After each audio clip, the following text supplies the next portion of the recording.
They say her voice didn't stop, not even when the sword came down. Witnesses swore the music kept echoing, as if the room itself refused to let her die in silence. But how does a human being sing through their own execution? Tonight, we follow the haunting final hours of Saint Cecilia, and the sound that changed history.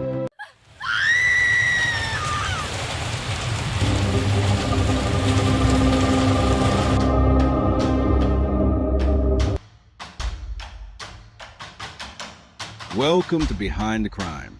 Step into the real stories, raw footage, and shocking truths.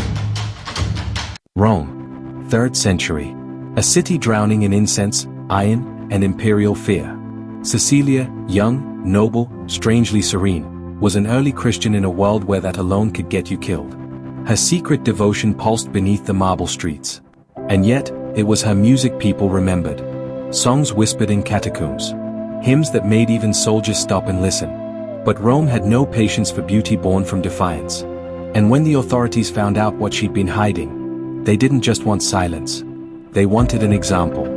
Day 1. A wedding, arranged by her family. Lavish. Loud. Packed with Roman elites. But Cecilia stood at the altar stiff, terrified, whispering a vow to God beneath the roaring lyres and drums. Nightfall. Cecilia confesses to her new husband, Valerian. She belongs to God. Body, soul, everything. And strangely, he listens. He believes her. Day 2. The couple is discovered helping Christians hide from Roman raids. Someone tips off the authorities. Someone close. Someone jealous of their quiet influence. Day 3. Soldiers storm Cecilia's home. They drag her out, chains cutting her skin, demanding names. She refuses. Day 4. Execution day.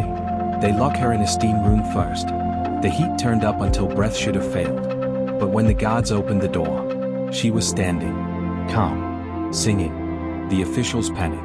They escalate. A swordsman is summoned. 1 strike, 2, 3, and yet, Cecilia does not fall.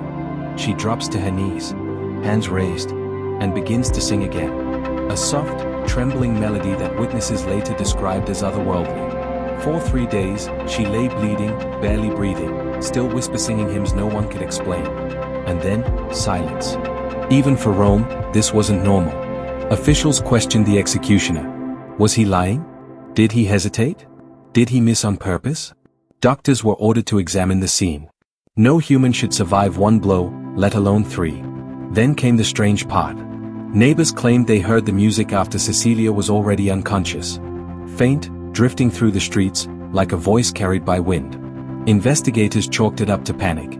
Mass hysteria. Or worse, Christian storytelling. But there was one detail Rome couldn't ignore. Every person who had heard her sing during those 3 days refused to renounce their faith.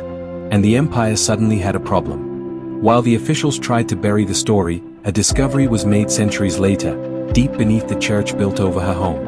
Her body was found incorrupt, untouched, unbroken, positioned exactly as witnesses described. Frozen mid-prayer, as if still listening for a melody only she could hear. And beneath her, a small marble slab, carved with musical notation, a hymn no one recognized. Some scholars believe it was written during her last hours. Others swear the carving is too perfect, too deliberate, to come from a dying woman. So who wrote it? And why was it hidden? The Song of Cecilia remains a mystery. No composer identified. No historical explanation accepted. The church calls it miraculous. Skeptics call it myth. But one thing remains undeniable. Her story has outlived empires. Her music outlasted the men who tried to silence her. And even now, when that ancient hymn is played, listeners report the same thing. A faint voice harmonizing. Soft, steady, impossible. So ask yourself, if sound is just vibration, and faith is just belief, then what exactly is singing back? Thank you for watching this episode of Behind the Crime. We share these stories not to sensationalize, but to remember the victims, learn from the past, and raise awareness. If you found this story compelling, consider subscribing and turning on notifications. We explore real cases that deserve to be told. And remember, justice doesn't always come quickly, but truth has a way of surfacing. Stay safe. Stay curious. Behind the Crime.